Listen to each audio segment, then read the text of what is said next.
Tonight on CBC Vancouver News. They've already taken away 30 years. We need to know where he is and what happened. Where is Michael Dunahee? New hope in the decades-long search. Also, so it just left me to work with this accused person pretty much alone. another employee leaves the Surrey Food Bank, claiming nothing's being done about sexual harassment allegations. And we can be put to use and help out the local communities. BC hires 1,400 laid-off tourism and hospitality workers to work at COVID-19 vaccine clinics. This is CBC Vancouver News.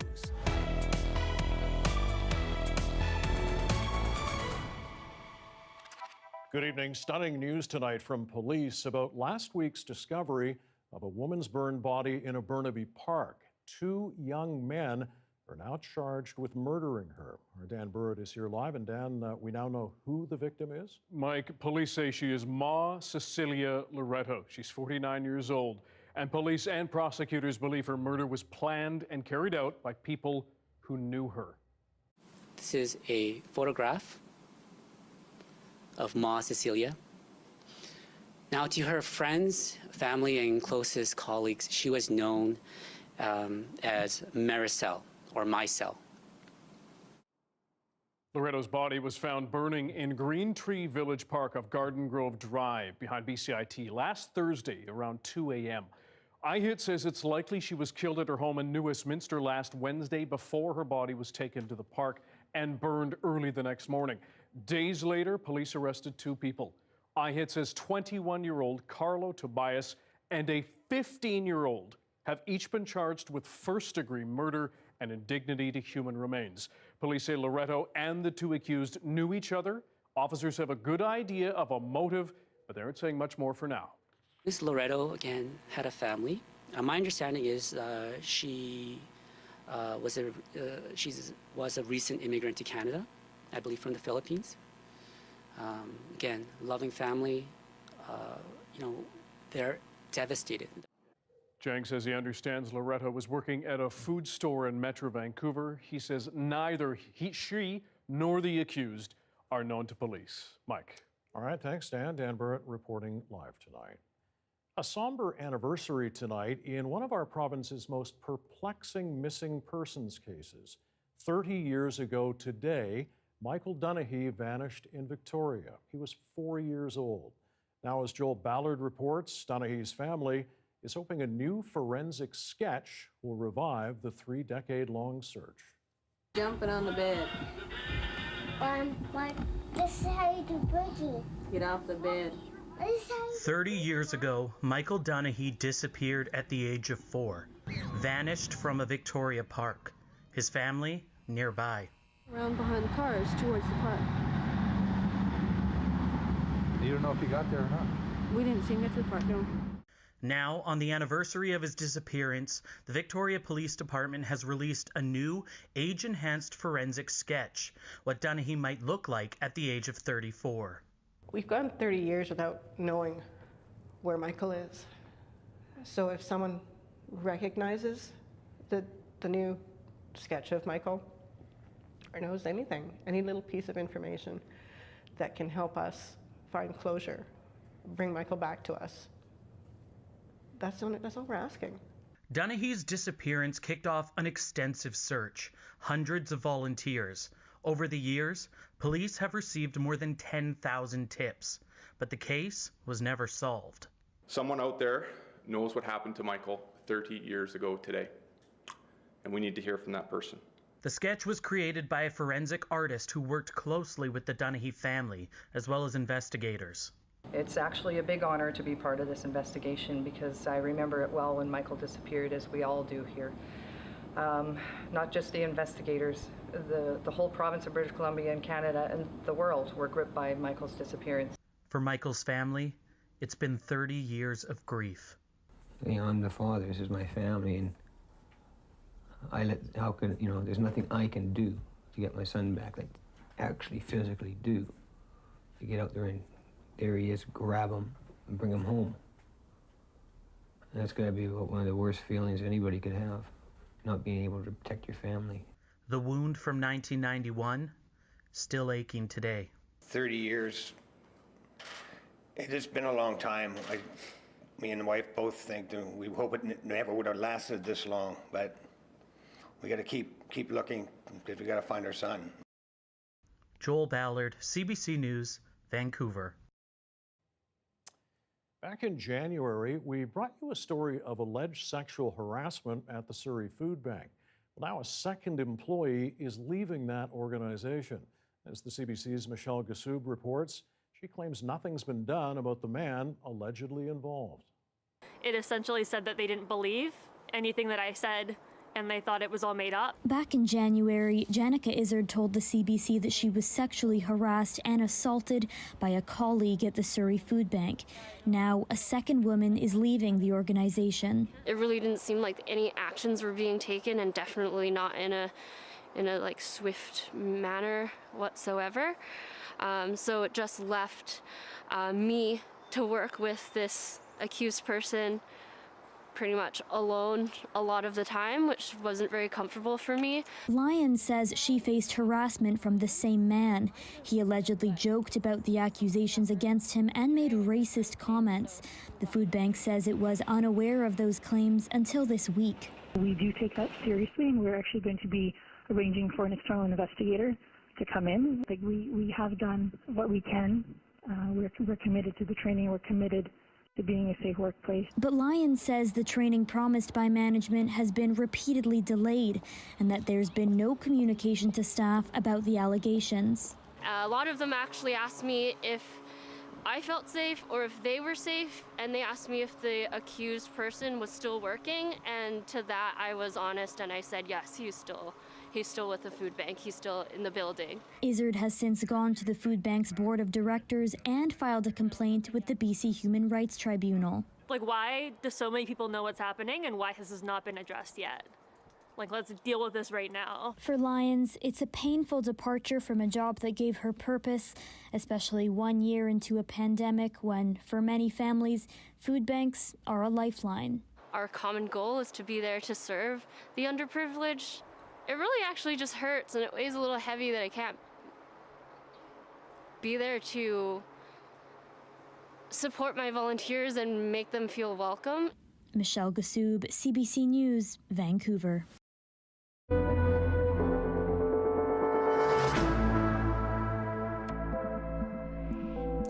BC is recruiting hundreds of laid-off tourism and hospitality workers. They're being tapped to assist at the province's mass vaccination clinics. Tanya Fletcher is here live tonight. So Tanya, what exactly are they going to be doing? Yeah, they'll be filling non-clinical roles, basically helping out with the logistics of the vaccinating the masses starting next week. 1,400 workers from 14 different businesses will be deployed to the immunization sites. Here are the companies. You can see we've got Canada's two biggest airlines involved here, Air Canada and WestJet, along with YVR. Also BC's major sports teams, the Canucks, the Giants, the PNE, Tourism Whistler, the Red Cross, also offering up employees. You can see the full list on your screen there. So who is going to be paying these workers? Here's the Premier. We are supporting the industries by backstopping some of the salaries. Many of them are offering up their employees with full pay, others are not. We're trying to balance that out in a way that meets the needs of our immunization process and also provides cash in the pockets of workers who have been hard hit. And Tanya, I imagine this all comes as very welcome news to the hard-hit tourism and hospitality sector? Yes, the response is overwhelmingly positive from an industry that has been arguably hit the hardest. Airlines in particular are glad to finally be putting some of their furloughed staff back to work. WestJet specifically will be enlisting around 200 employees to help out at BC's clinics. The company says the type of work they'll be doing aligns very well with the service they provide. We're going to be assisting with registration, check-in, and many of the logistics that you would see. So not actually giving the medical side of things, but really being there to make people comfortable and get them through safely and efficiently. Now, we also heard from an Air Canada employee who's been with the company for more than 20 years. He was recently laid off from his job at the call center, but was just tapped with an offer to help out at the vaccination clinics. And I was like, hey, that's exciting because that's like, you know, other than just idling around, we can be put to use and help out the local communities and stuff like that. It's exciting to hear about that, definitely. As for how long these contracts will last, well, basically as long as they're needed, or as the Premier put it, until the very last jab. All right, and speaking about those jabs, some new concerns about more problems with Canada's vaccine supply. How concerns the Premier? Yeah, we'll have more on that story coming up in detail, but basically 2 parts of the world are moving to restrict exports of the very vaccines that Canada counts on. The European Union is looking to further control who gets its vaccines, namely Pfizer and Moderna, and India is reportedly freezing major exports of the AstraZeneca vaccine. Now, the Prime Minister says he's working to make sure Canada receives its doses as scheduled. And as for what it could mean for our province, here's how the Premier responded. I guess this is just another day at the office, quite frankly. We are in the hands of international suppliers. We've known this for some time. We've acknowledged it, and we're working through it. I've been in touch, my office has been in touch with the federal government today on both the India issue as well as the EU issue. We're assured by the Prime Minister's office that it's full steam ahead. He says BC will continue to take direction from those who are procuring the vaccines for all Canadians, that being the federal government. Mike? Tanya, thanks for the update. Tanya Fletcher reporting live tonight. And BC's COVID numbers, again, not good tonight. Another 3 people have died. There are 716 new cases. Active cases in the Vancouver coastal health region are now at their highest point ever during this pandemic. And active cases in Fraser Health are more than 3,000 for the first time since January 8th. And some teachers in Surrey are rolling up their sleeves today as vaccination begins in that district. The focus is schools in areas with the highest rates of COVID-19 transmission. As Isabel Regem explains, it's a welcome relief to staff. Shannon Acaster is among the first teachers to get a dose against COVID-19 as part of a vaccination rollout for staff in the Surrey School District. A little nervous, but super excited, and it's a huge relief after having so many exposures at Panorama Ridge over the last year. Today's focus is on staff of schools in areas with the highest rates of transmission.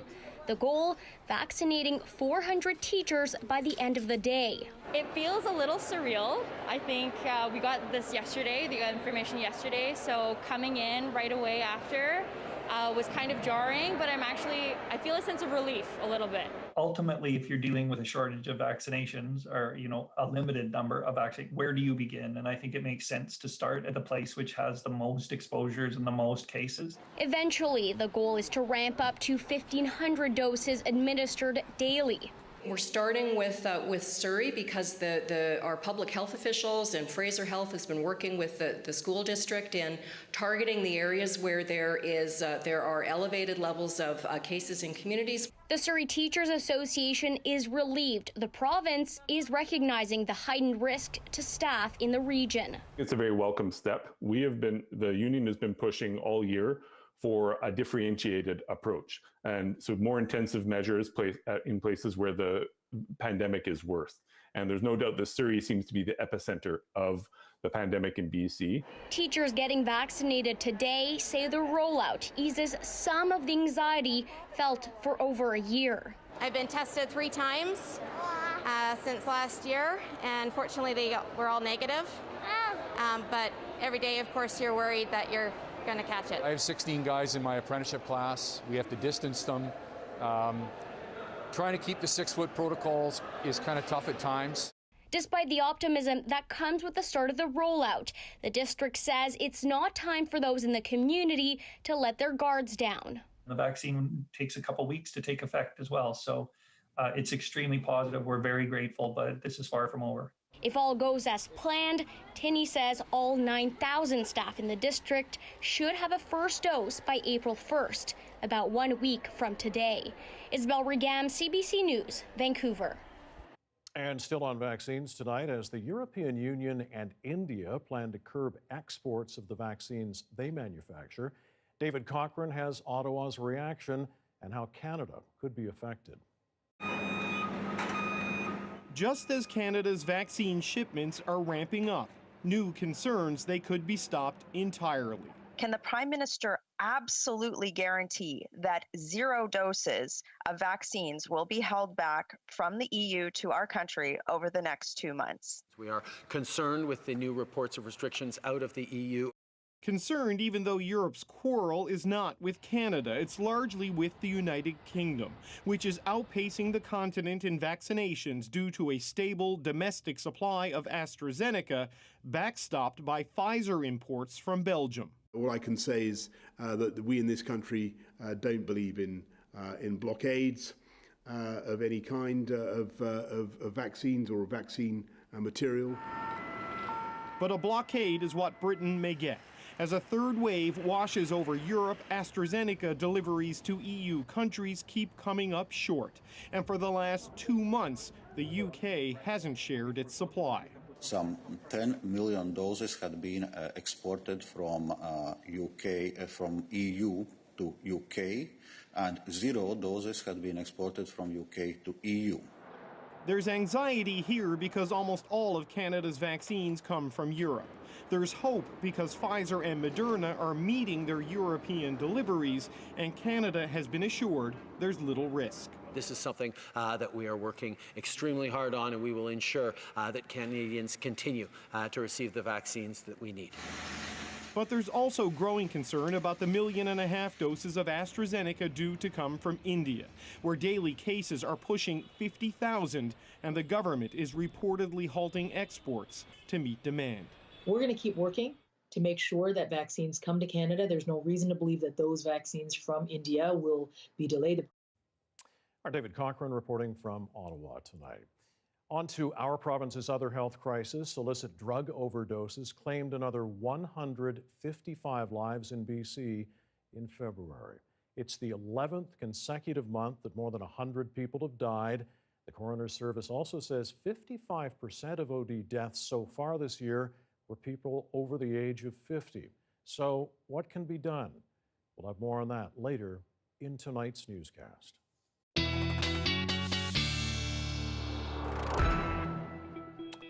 Okay, let's head overseas to check in with Johanna Wagstaffe.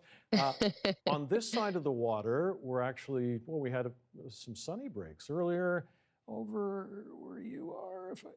Looking, yeah, not so good. Yeah, I see a tiny little sliver. I mean, as a kid, we used to measure how much blue sky was in up ahead by how many elephants' trousers you could make. And in this case, I think we maybe got one leg of an elephant pair of pants.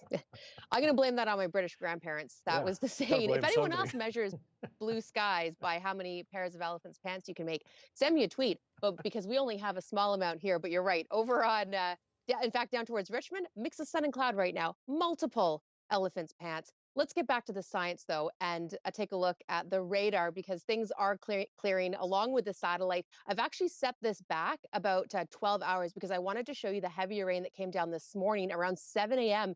is when we had the heaviest of the rain across Metro Vancouver. Look at that, clearing just in the past couple of hours. And we will continue to see blue skies over the next, few days as we get a little high pressure build off our coast. Northwesterly flow, though, as we head into Thursday morning, may mean some lingering drizzle. Temperatures right now a 7 at YVR, 8s and 9s out across the island and 8 up towards Squamish. But Mike, we will be watching that drizzle through tomorrow morning. Some of the models picking it up sort of nice and early, but by mid-morning, I do think we'll get back into the blue skies, and I'll tell you how long those stick around and how many pants you can make coming up. All right, look forward to that. Elephant legs and everything else. All right, Joe, thanks. Talk to you again in a bit. Well, UBC professor Dr. Cheryl Lightfoot has been appointed a member of the United Nations Committee to promote and protect the rights of Indigenous people. And it's so exciting because the first member of the UN expert mechanism was Grand Chief Wilton Littlechild, who was also one of our TRC commissioners. And so I am incredibly honored and also deeply humbled to be picking up the reins from work that he started with. Dr. Lightfoot becomes the first Indigenous woman from Canada to hold the position of North American representative on the UN expert mechanism on the rights of Indigenous peoples. Forget where I came from. I am proud to join the UNHCR as a goodwill ambassador and speak up for refugees. And former Vancouver Whitecap Alphonso Davies is the first footballer and first Canadian to take on the role of Global Goodwill Ambassador for the UN High Commissioner for Refugees. Davies was born in a refugee camp in Ghana to Liberian parents who fled the Civil War. He was 5 when his family was accepted into a resettlement program that brought him and his family to Canada. Congratulations to him. Well, a reminder, if you aren't already, you can also watch this newscast live on CBC Gem. CBC Vancouver is also on Facebook, YouTube, and Instagram. Coming up, science in real time. Why some doctors are excited about mixing vaccine doses.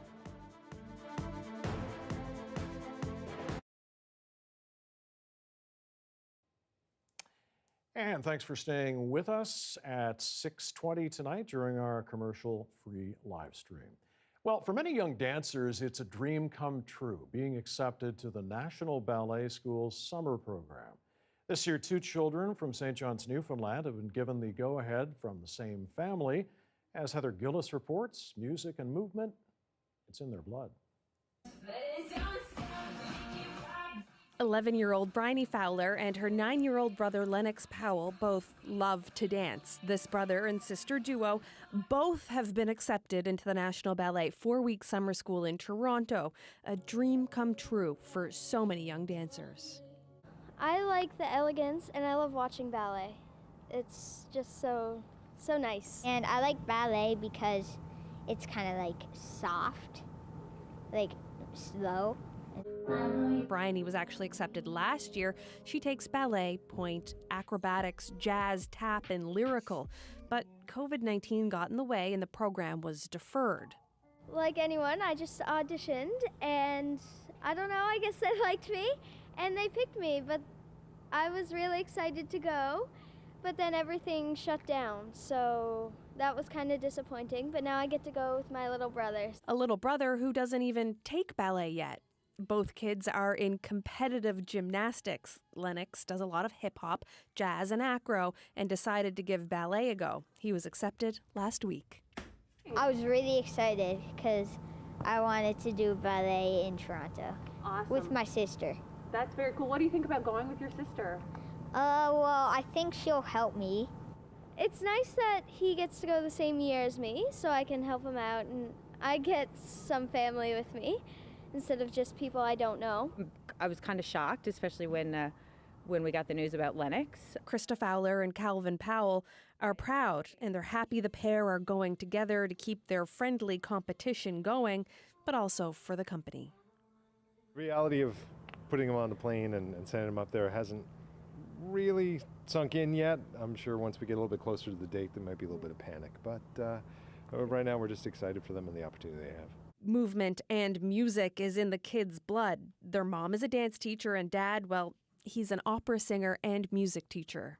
They saw how much time and effort it took to do things, to either produce things, run a studio and be involved with shows, so they know it's not just fun. Both Fowler and Powell say their kids put in a lot of hard work and practice. Meanwhile, the family says they'll find out in the coming weeks how COVID-19 will affect the summer school this year. Heather Gillis, CBC News, St. John's. All right, lots more to come still ahead tonight, but right now let's take a live look across to the North Shore Mountains. Quite a few clouds over there, but well, Joe's going to let us know what's going to happen in the next couple of days. 6:23 back in just a couple of seconds.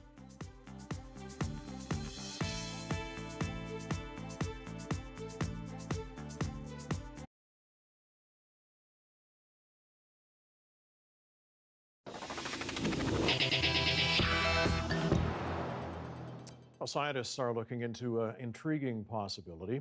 What happens if you mix and match doses of different COVID-19 vaccines? Christine Birak looks at a new trial underway and why some are hopeful it could even help fight variants.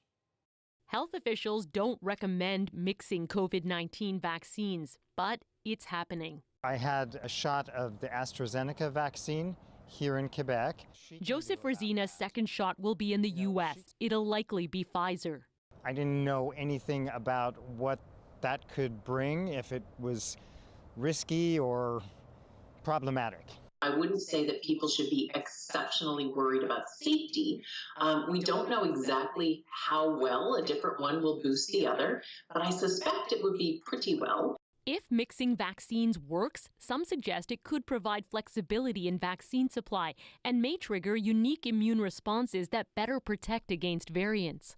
But just like your immune system is one of the most complex networks in your entire body, we don't always know exactly how it's going to respond. To find out, a trial is underway in the UK. None of the 800 volunteers knows which vaccine they're getting. I'll leave it in the capable hands of the doctors. Some are given a Pfizer prime shot followed by an AstraZeneca booster, or AstraZeneca followed by Pfizer.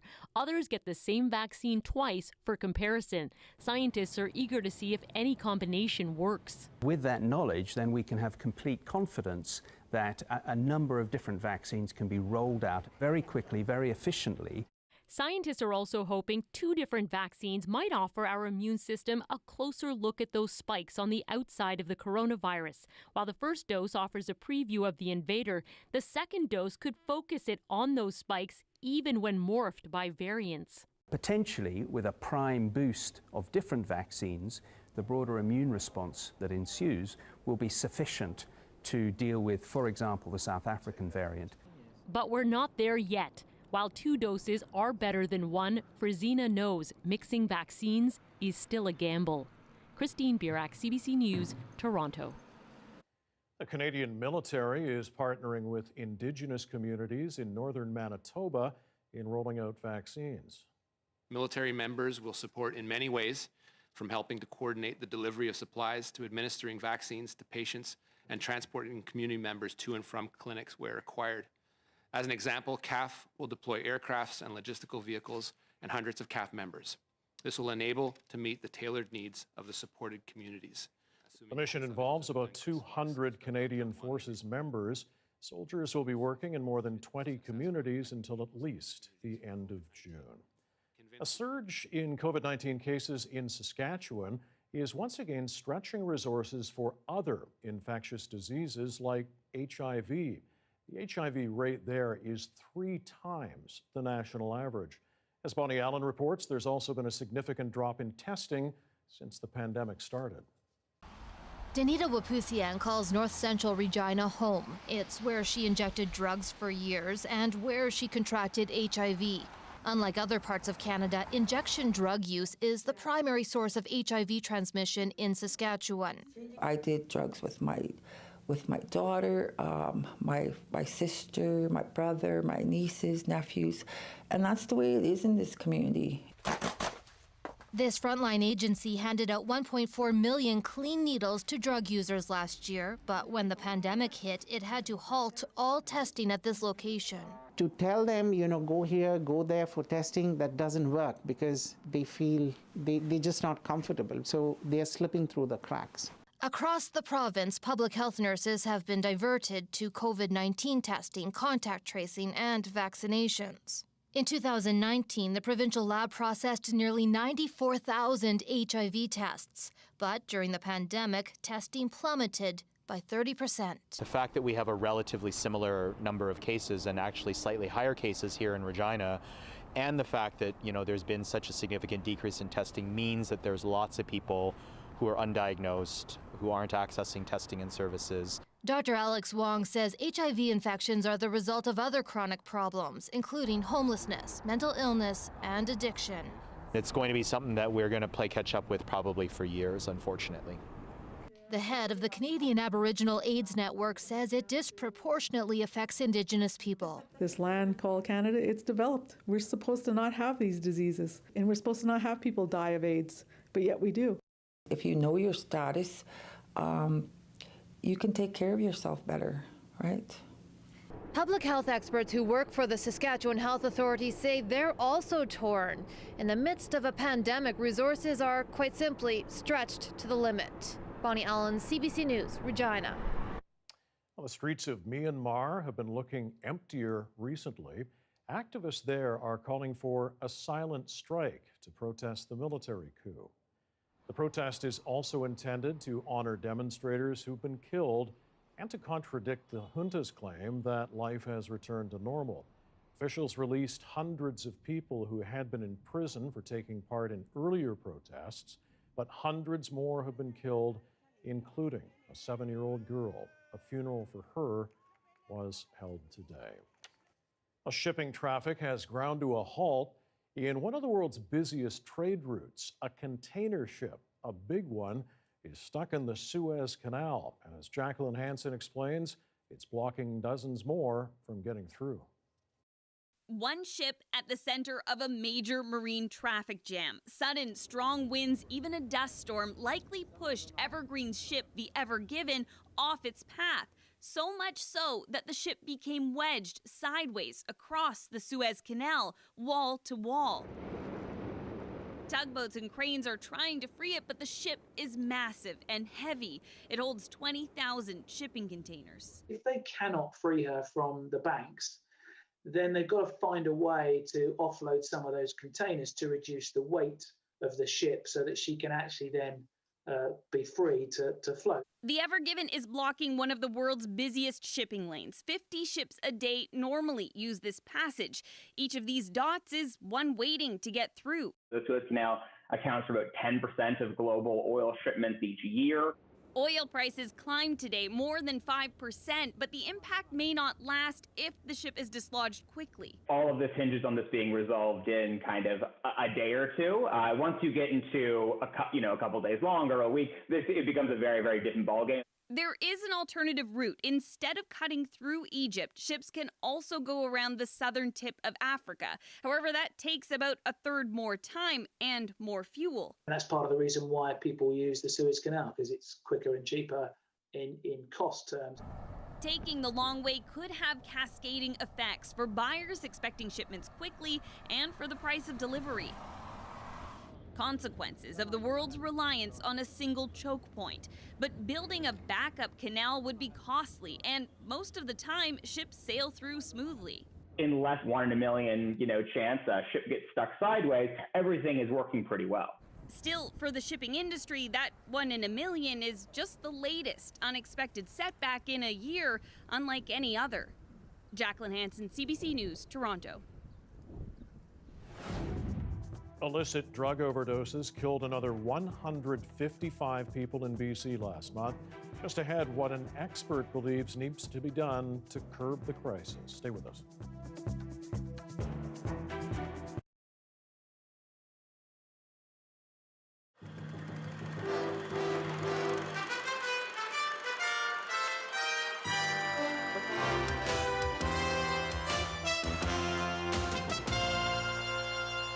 Today on Cross Country to Winnipeg and a health delivery system in the inner city. To Vancouver to meet a milkman who delivers more than that. Also on Cross Country, what the papers are saying and today in history. In Vancouver, some well-calculated nostalgia is paying off.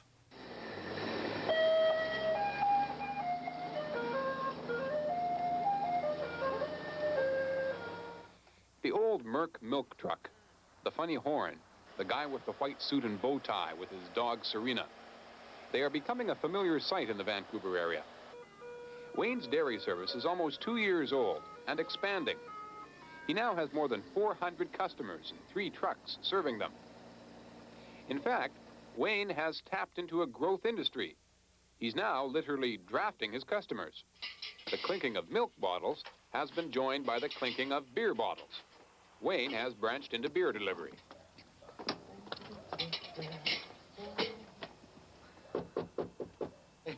Finally. I even have a recipe for you today. It's handy, number one, and plus, the convenience of it coming to the door is fantastic, I mean, you can't go to the liquor store and buy half a dozen beer by check. Wayne has about 25 customers who like their beer delivered. This isn't your ordinary run-of-the-mill suds, are there? This is island beer, brewed exclusively in beautiful downtown Vancouver. I strive to be different. And as far as people that are at a point where they're trying so hard to be like everybody else, you got to stop and look at what isn't like everybody else. And then that's where I come in. You make money at it. Yes. The beer is really the only different thing about Wayne's dairy service.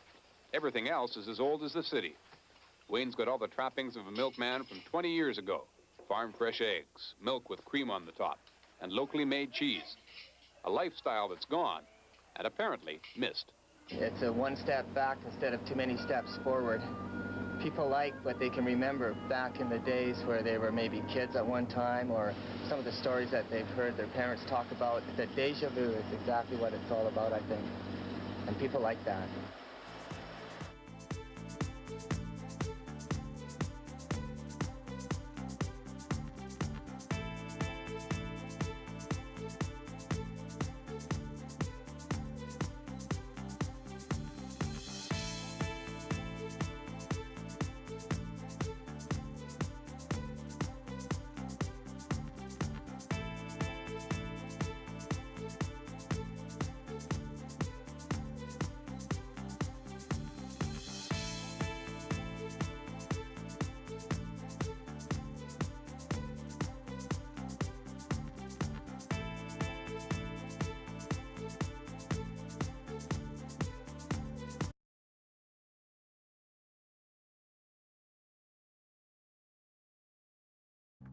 Some of the stories we're following tonight on CBC Vancouver News. Me and the wife both think that we hope it never would have lasted this long, but we got to keep looking because we got to find our son. Hope tonight that this new age-enhanced forensic sketch might help in the search for Michael Dunahee. It's been 30 years to the day since the 4-year-old vanished in Victoria. The case remains one of the largest missing child investigations in Canada. 155 people died of suspected illicit drug overdoses in our province last month. That's 5 people a day so far in 2021, according to the BC Coroner's Service. February was the 11th consecutive month in which more than 100 people died from an overdose. And joining us now to talk more about these latest numbers and the ongoing crisis is Dr. Mark Tyndall. He's with the School of Population and Public Health at UBC. Dr. Tyndall, thanks very much for doing this tonight. First of all, I want to ask you, what do you make of these latest numbers? Well, it's unfortunate, not unexpected. You know, every month it's been about the same. Last year we had a slight dip, but really every month it's around between 150 and 170 people die in this province of a drug overdose. And the coroner says it's so far this year roughly 5 people a day. I mean, we've addressed this before, but what needs to be done? Well, we're really at the point where we need to offer people an alternative to what they're buying right now. So we've known for 6 years now that the drugs that people are purchasing on the street are very dangerous and unpredictable, and this is what we get. And you know, there's been a strengthening voice over the past couple of years that we really need to offer people a safer alternative to these drugs. And that goes hand in hand with the talks around decriminalization, which is really behind the fact that people are hiding out, and all this drug use is for the most part done in the shadows, and that's where people are dying. All right, now talk to us a bit about your MySafe project. So this has been, we had a pilot project started in December of 2019. So over a year now, we've had people coming to this machine using biometrics and getting hydromorphone pills out of it. Fortunately, we just got a boost for this from a Health Canada grant a couple of weeks ago. It was announced, so we have now money to support 5 of these machines. And basically, it's just again, addressing this directly, giving people an alternative to buying drugs on the street where they don't know what they are. So it's a safe supply project, and the technology allows a scalability. So you could put these machines in various places and people would have access to a safer opioid supply. Yeah, I know we've talked about this before. They're kind of like vending machines, for lack of a better term. Yeah, or ATMs. So they're highly secure lock boxes where people have their medications. People access them through biometrics, so it's pretty airtight as far as who's getting them. I keep quite close track in real time who's accessing the drugs, and I see people and write prescriptions and follow them along. And really, it just gives people some autonomy and control over accessing these drugs, and allows them to break the cycle of what it takes to get these drugs. So getting up in the morning and feeling dope sick, instead of going hustling for these drugs and scrambling, people can just come and get them from the machine. All right, we're going to leave it at that. We wish you success with the MySafe project. Dr. Mark Tyndall, thank you so much for joining us tonight. Thanks, Mike. Okay, back to one of our top stories now. As vaccinations ramp up across our province, the scarcest resource isn't space, but rather people. Susana De Silva has more on furloughed employees being called back to work in vaccination clinics. And just relax your arm, just hang your arm there. This may be the most important job at a mass vaccination clinic, but hardly the only one.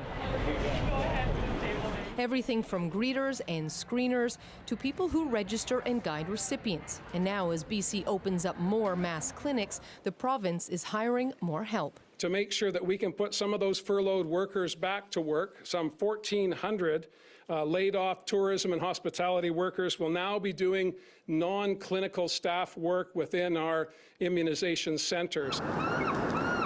Laid off staff from the cruise ship industry and Air Canada and WestJet are among those being called in. It's good. I mean, it's a win-win situation to keep. After 21 years with Air Canada, Jack Louis was recently laid off and worried about what he would do next. Now he knows he'll be working at a clinic next week. That's exciting because that's like, you know, other than idling around, we have we can be put to use and help out the local communities. And time is of the essence to get employees like Louis in place, as vaccine shipments to Canada are expected to ramp up dramatically.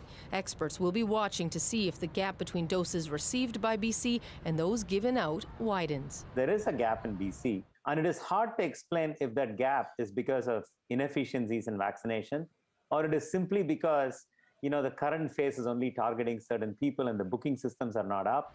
This doctor believes BC needs to do even more to scale up. One thing that we might think of doing a bit better here in British Columbia is using clinics, using pharmacies, using community-based centers that are more accessible more easily to more people. And Louis hopes the faster vaccines are given out, the sooner people may be back on planes. Once they reopen it, I can go back to work, all my colleagues can go back. Part of the slow return to normal. Susana De Silva, CBC News, Vancouver. A questionable penalty call caught on a hot mic landed an NHL referee in hot water.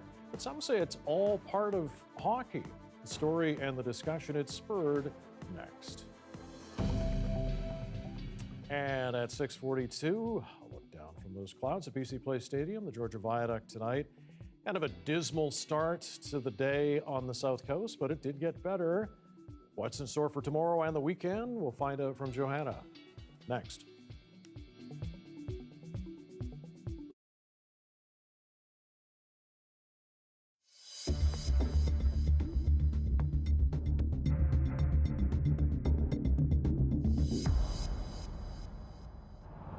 When you ask people living on Labrador's north coast to explain how important sea ice is, they'll tell you it's like a highway.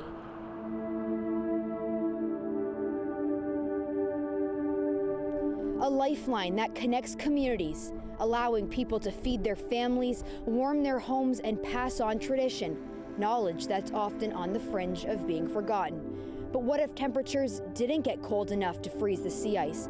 And what if snowmobiling across the land was near impossible? That's the situation many found themselves in this year, and they know with the growing threats of climate change, it's not going away.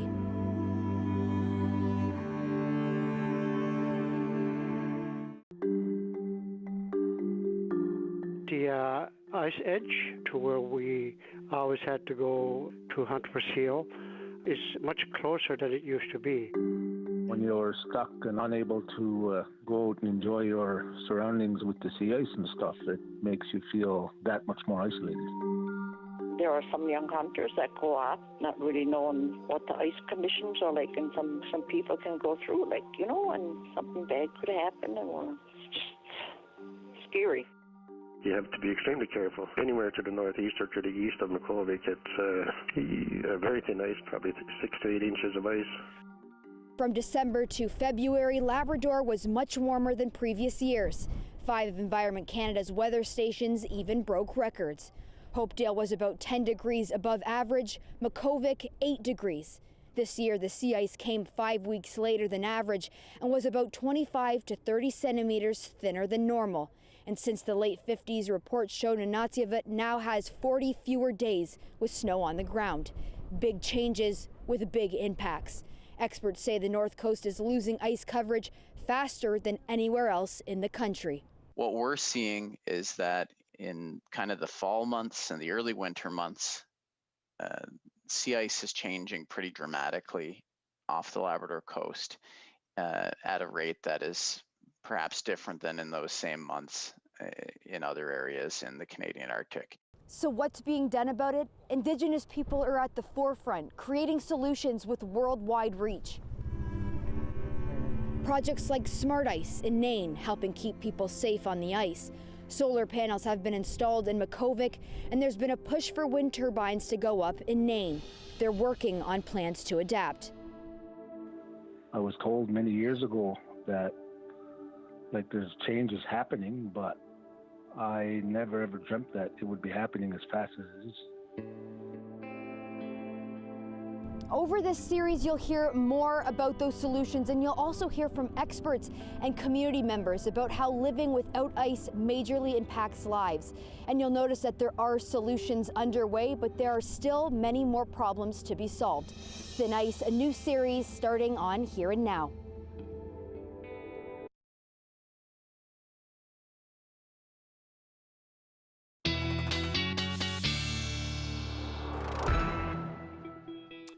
Back to Johanna Wagstaffe now with the forecast, and there was a little rumbling going on this morning as well. That's right. Yeah, a very small earthquake over on Vancouver Island, but it was felt by a number of people. Very, very light shaking. But if you thought you felt something earlier today, that would be a magnitude 2.4, just about 5 kilometers northeast of Sydney. Let me show you what it looks like on the map. About 21 kilometers deep, so shallow enough that we did get reports of light shaking across the Southern Gulf Islands and Vancouver Island. If you think you felt something, head to Earthquakes Canada, or if you didn't and you were in the area, this really helps us with our database figure out what is felt and what's not. But we do get earthquakes. We are always seeing earthquakes, but this is a bigger one. Well, bigger, but a one that we could feel, and that would be on the North American plate, so the shallower one. But this is an area in the world where we do get a lot of earthquakes. I feel like every time we get one or we talk about one or feel one, always a good chance to talk about your earthquake plan with your family. Okay, taking you through our forecast, and we've got clearing skies, as I mentioned, northwesterly winds or northwesterly flow, helping to clear things out over the next couple of days as high pressure builds in off the west coast. Look for that slight drizzle. You can see that hanging on around the south coast tomorrow morning. But as we head into Friday, high pressure will build in, helping to clear things out. We'll see that lingering precipitation across the province tomorrow morning. Prince George down through Williams Lake, Kelowna, chance of some flurries or wet snow through tomorrow morning before changing over to rain and then clearing in the afternoon. I think pretty much the whole province should see some sun, even if it's late day. And Prince Rupert, I'm glad you've got a nice one between systems. 6 for you, mix of sun and cloud, and pretty seasonal temperatures for everyone across the province compared to our 30-year average anyway. Quick look at the temperatures across the country. today. We've been dealing with very warm temperatures in through Toronto, Ottawa, and Montreal, coming down slightly, but still quite mild, hanging on to a 5 and through Halifax this evening, and hitting the freezing mark up towards Edmonton, a 7 in through Vancouver. We're still hanging on to that at YVR. A look at the temperatures for the interior. We were a little cooler today as we head into the forecast and get behind that system. We'll start to warm up for the end of the week. Look at that, 16 in through Osoyoos. So it's not out of the question over the next couple of weeks that we'll start to hit those mid to high teens across the interior.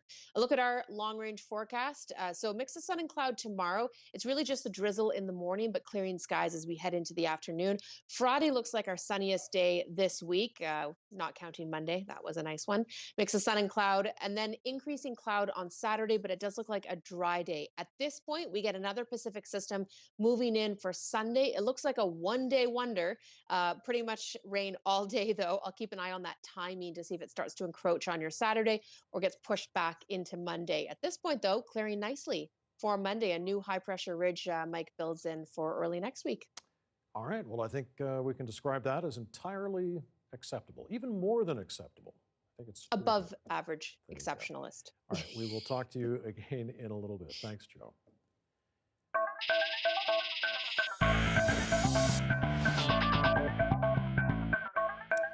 Well, after months of sitting on the bench, the BC Hockey League will start its season April 2nd. Teams will play in 5 locations. They're in quarantine right now and will be tested before being allowed to practice. 2 teams, including one based in the U.S., have opted out of the season. All games will be played in empty arenas. And when those games do begin, you can expect even more scrutiny on referees. That's because an NHL ref is now banned from officiating future games after a comment he made when his microphone was hot. As Rafi Boudjikanian explains, it spurred discussion on whether the punishment fits the crime. Oh man, that's such a dive. That is the moment that netted Nashville Predators forward Victor Arvidsson a tripping penalty. But this is the moment that got referee Tim Peel in trouble. It wasn't much, but I wanted to get a penalty against Nashville early in the... 4 seconds caught on a hot microphone, suggesting the ref was hunting for a penalty to call, putting an end to a career that spanned more than 1,000 games over 2 decades. The NHL Senior Executive Vice President of Hockey Operations says Tim Peel no longer will be working games now or in the future, and that nothing is more important than ensuring the integrity of the game. The incident seemed to confirm the existence of an unofficial, unspoken practice that referees don't always call them as they see them. Makeup calls are part of the unwritten rules of the NHL, of hockey. It's not a surprise that there are such a things as makeup calls. It's sort of been accepted. Now, that doesn't mean it's right. He should be fired. It's bad luck whenever anybody gets caught on a microphone. I think it's kind of a steep consequence. I feel like, he shouldn't lose his job because of that. NHL players themselves seemed forgiving today. Some calls you agree with, some calls you don't. They're human as well, and just like we make mistakes out there, so do the refs sometimes, so you got to accept it. And this retired referee says Peel is paying a steep price. To me, the impact is the embarrassment to me, the embarrassment to my family, and a lack of opportunity to, in a very fitting manner, to say goodbye after over 1,000-game career. There are reports Peel planned to retire next month. Rafi Boudjikanian, CBC News, Edmonton. Well, not everyone can go to the library during a pandemic, so this librarian is bringing the experience directly into families' homes. We'll share you the fun next.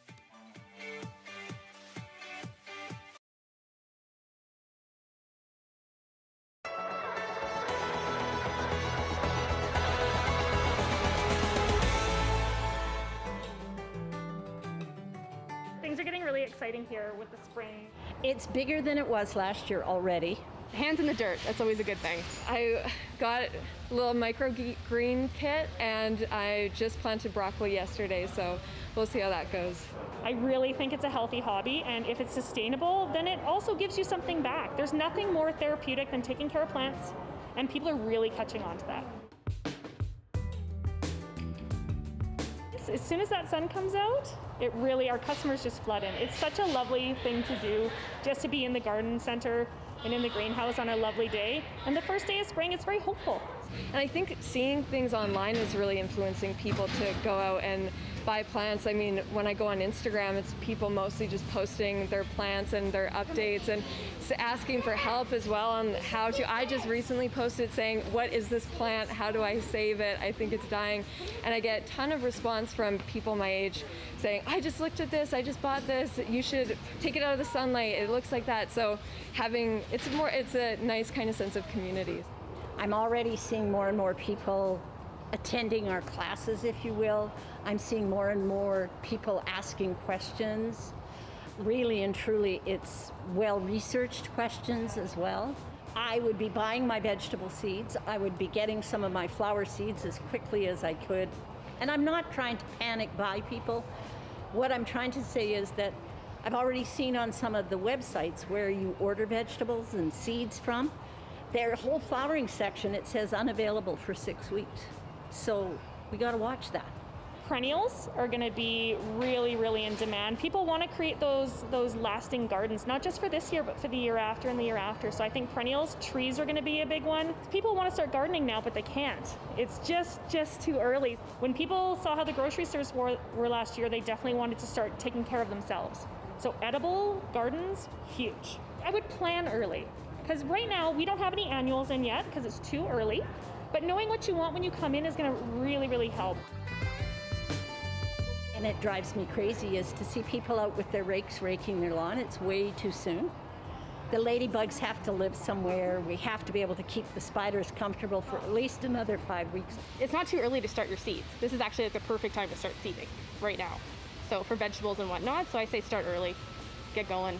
Shipping's been tough, COVID changed all of shipping, so stuff is a little bit slower to come in. We're prepared. We definitely learned a lot from last year. Like we started ordering our stuff months and months ago, just preparing, looking at what we sold last year and looking at the trends and what people like. Well, I think there's been a lot of improvements. I don't want to say we had to. We wanted to adapt to this as quickly as possible to make it smooth for us and our customers. So there's definitely been a lot of work on the behind the scenes to make sure we have that product and we can manage it.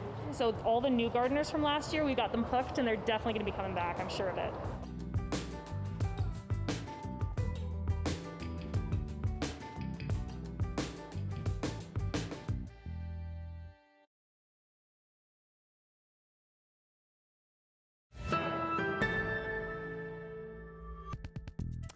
Well, Joe, you talked about the decent weather that's coming, and with the nicer weather coming in the near future, many are itching, yes, to get back in their gardens. But in parts of BC, it also means it's time to check your trees for black knot fungus. It's very prevalent in the Edmonton area. It's almost epidemic, actually. A lot of people have it in their yard and just haven't really noticed it. So the fungus affects branches and can spread down, eventually killing the tree if left untreated. The infection impacts plum, apricot, and cherry trees. If you spot the black growth on your trees, it's very important to prune it properly and safely. So the only way to get rid of it is to cut it out with clean pruners. You want to cut a good 6 to 10 inches down from the last visible spot. You have to cut out every branch it's on and essentially hope there's enough tree left to still call it a tree. And if there's not, then the tree just has to come out because it will spread inevitably through your yard and across the neighborhood. Okay, well, we'll add that to the list of things that I'm afraid of as we head into the spring season, yes. Along with spiders and ticks. Having fun, though, isn't hard when you've got a library card or if your community has a librarian like Miss Kate. Miss Kate, right now she's doing virtual song and story time for young fans and their families. And the librarian in Windsor, Ontario is bringing plenty of enthusiasm to the small screen. Are you all getting nice and cozy and ready for bed? It started in the very, very early days of the pandemic when we were all at home and we were just trying to find ways to connect. I had been Zooming with my friends with children and, doing a little bit of Zoom and finding that they were more engaged than I kind of expected through a screen. It gave me a way to kind of still continue the work I was already doing. Like I loved story time. It was my absolute favorite. So if I'd had to go a year without story time, that would have been so much harder. It's really the same structure as a traditional story time. So I'll read a book, I'll sing a couple of songs, I'll read a book, I'll sing a couple of songs. My new face mask, how I love my face mask. My new face mask, it helps keep us safe. When I was younger, I wanted to be an opera singer, so I actually have a degree in music performance. One of the loveliest things has been them telling me which songs their kids are still singing around the house. So I know those are hits, especially the songs I write myself, because I do like to write some of my own storytime songs. I try to make it so that it includes everyone, so nobody's feelings are ever a little bit hurt. Like, I don't have a mom and a dad, especially with COVID, they've been talking, there are children who've lost parents. There are children who've lost the people that matter most. They don't need a bunch of reminders of the sad things. They need to be reminded that they're good. Whoever they are is okay and wonderful. Looking at everyone you see and just saying, you're a human, you're a cool human. I can't wait to see what you do with that. And that's the way you relate to kids, right? You are my sunshine, my special sunshine. You, my little best friends at home, each and every one of you, even the ones of you I haven't met in person yet. Yeah, she's got also quite the collection of stuff, eh? Yeah, I think this might just be enough to stimulate my 2-year-old. I am definitely bookmarking her. It's kind of like the Muppets, Mr. Dress Up, all those things. Yeah. There you go. I'm sold. All right, Joe, thank you very much tonight, and thank you for watching. Dan Burrett is here at 11 o'clock right after The National. Good night. Good night.